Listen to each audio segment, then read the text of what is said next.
আমি আগে এসেছি, আমি ধান ভানবো। ভাবি, আমার বাড়িতে নতুন আত্মীয় আসবে, আমাকে আগে ধান ভানতে দাও না।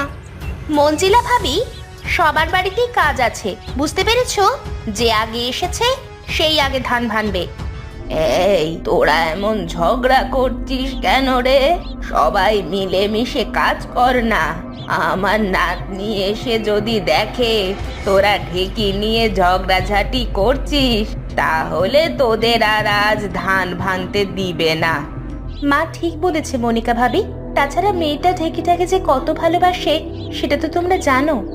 আচ্ছা রিমু ভাবি, শিমু আসার আগেই আমরা আমাদের কাজ শেষ করে নিচ্ছি।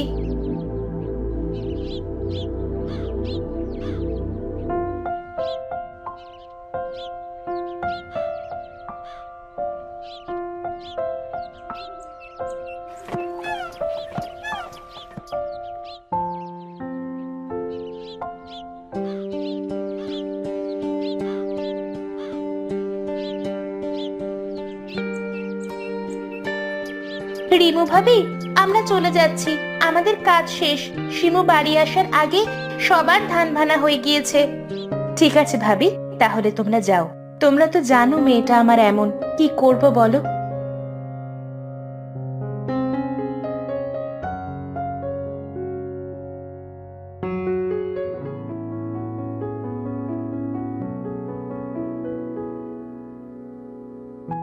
মা, ও মা, গিন্নি, ও গিন্নি, কোথায় গেলে সবাই? কি হয়েছে? ডাকছিস কেন বাবা?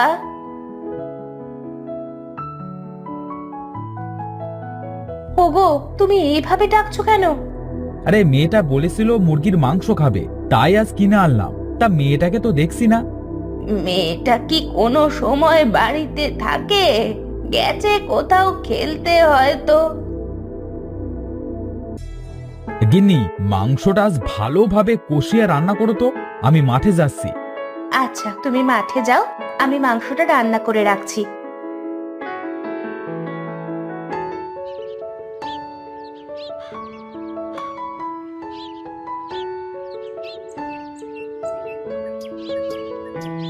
দিদি ভাই, তুই বাড়িতে এসেছিস?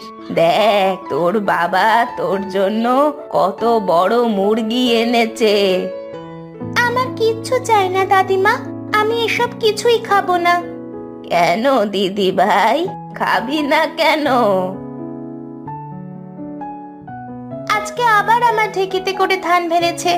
আমি না বলেছি আমার কোনো জিনিসে কেউ হাত দিবে না। এমন করে বলতে নেই দিদি ভাই, সবাই মন্দ কথা বলবে। এই শিমু, তুই কি ঢেকিতে করে স্বর্গে যাবি নাকি? হ্যাঁ, যে ঢেকি নিয়ে এমন করছিস, যত সব ভালো লাগে না। এই মেয়েকে নিয়ে আর পারি না আমি। কি, ঢেকিতে করে স্বর্গে যাওয়া যায়? তাহলে আমি স্বর্গে যাব ঢেকিতে করে। দিদি ভাই, ঢেকিতে করে কখনো স্বর্গে যাওয়া যায় না।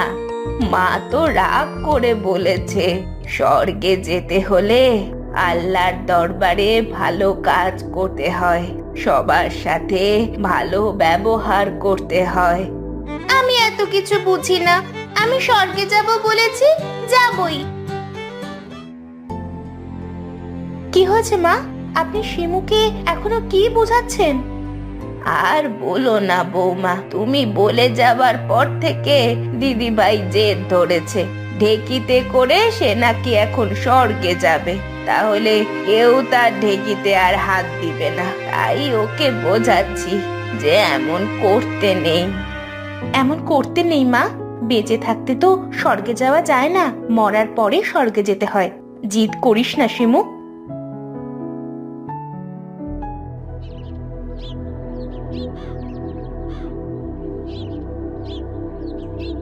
আমি ঢেকির ওপর বসলাম, ঢেকিতে করেই আমি স্বর্গে যাব।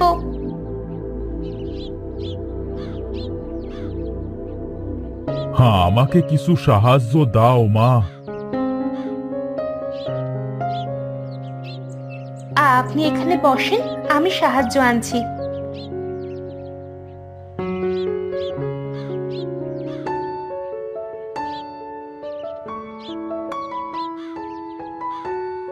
আরে এ আমাকে এতগুলা চাল দিলি যে?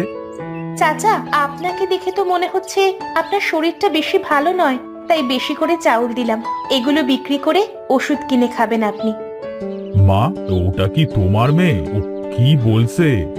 হ্যাঁ চাচা, ওটা আমার মেয়ে, জেদ ধরেছে স্বর্গে যাবে। অনেক বোঝাচ্ছি আমি আর আমার শাশুড়ি মিলে, কিন্তু কোনো কাজই হচ্ছে না। আসলে আমার মেয়েটা একটু অন্যরকম, কাউকে কিছু দিতে চায় না। আমাদের বাড়ির ঢেকিতে সবাই ধান ভানতে আসে, সেটাও সহ্য করতে পারে না। চলো তো মা, তোমার মেয়ের কাছে দেখি কি করা যায়।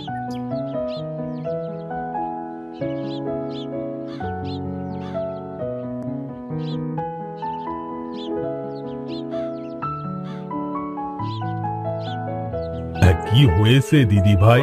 তুমি ধান ভানা ঢেকির উপর বসে আছো কেন? আমি স্বর্গে যাব, তাই বসে আছি। সেখানে যেতে হলে তো ভালো কাজ করতে হয়, আর মৃত্যুর পরে সারা স্বর্গে কি যাওয়া যায়? আমি আমার জিনিস কাউকে দিতে চাই না, তাই আমি স্বর্গে চলে যাব আমার ঢেকি নিয়ে। কেঁদো না দিদি ভাই, আমি তোমাকে স্বর্গে যাবার রাস্তা করে দিচ্ছি।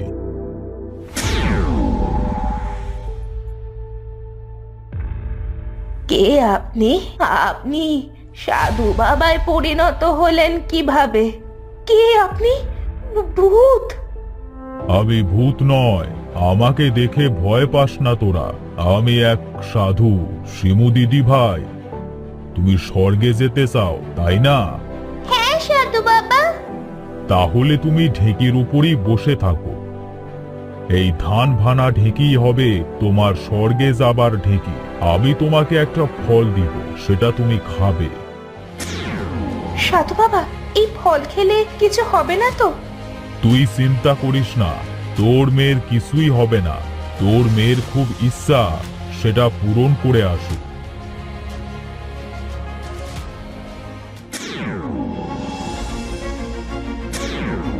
আরে, আমি ঢেকির ওপরেই তো বসে আছি, কিন্তু এটা আমি কোথায় আসলাম?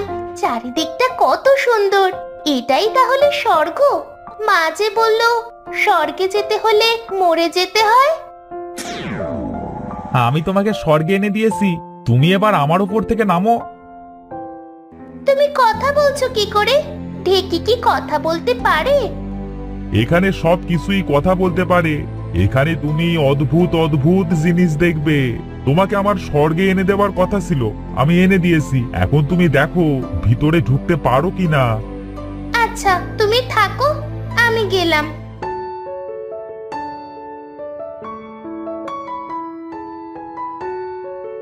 আরে, ওই তো কত সুন্দর ফুল বাগান, ওখানেই যাই।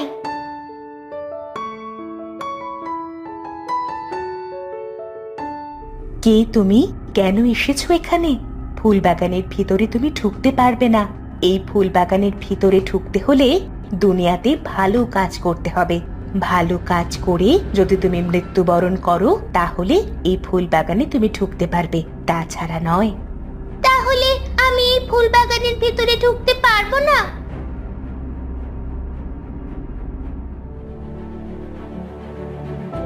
আরে, কত সুন্দর ফলের বাগান, দেখি ওখানে যাই।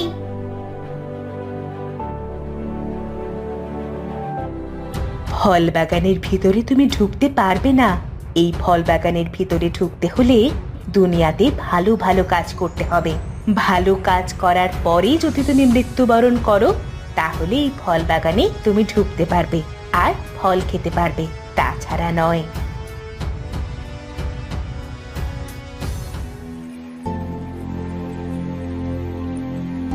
মধুর নদী, তা আবার হয় নাকি? এই নদী থেকে একটু মধু খেয়ে দেখি তো কেমন। এই মধু তুমি খেতে পারবে না শিমু। এই মধু খেতে হলে দুনিয়াতে ভালো কাজ করতে হবে, সকলের বিপদে পাশে থাকতে হবে, মনে কোনো হিংসা থাকা চলবে না, কারো সাথে খারাপ ব্যবহার করা যাবে না, আল্লাহর পথে চলতে হবে। এই সকল কাজ করার পরে যদি তুমি মৃত্যুবরণ করো, তাহলে এই মধু তুমি খেতে পারবে, তাছাড়া নয়।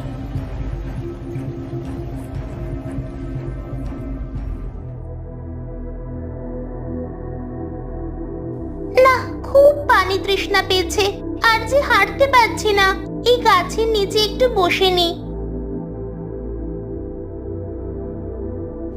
তুমি এই ছায়ায় বসতে পারবে না শিমু।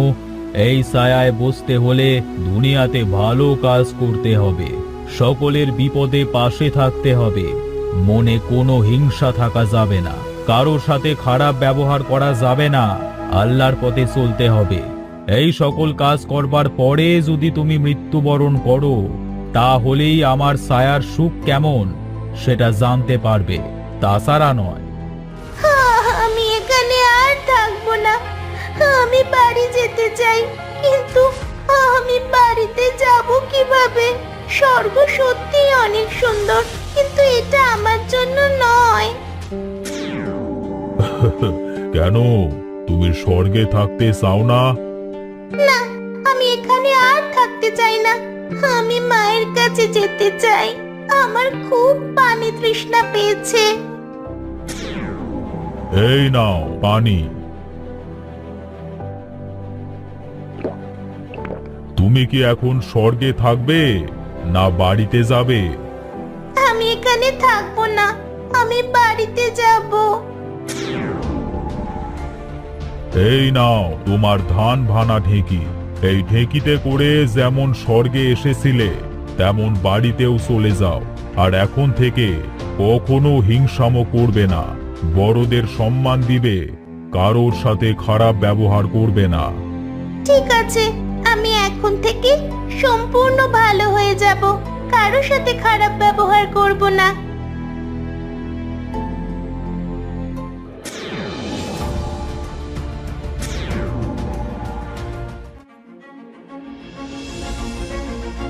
মা, মা, কোথায় তুমি?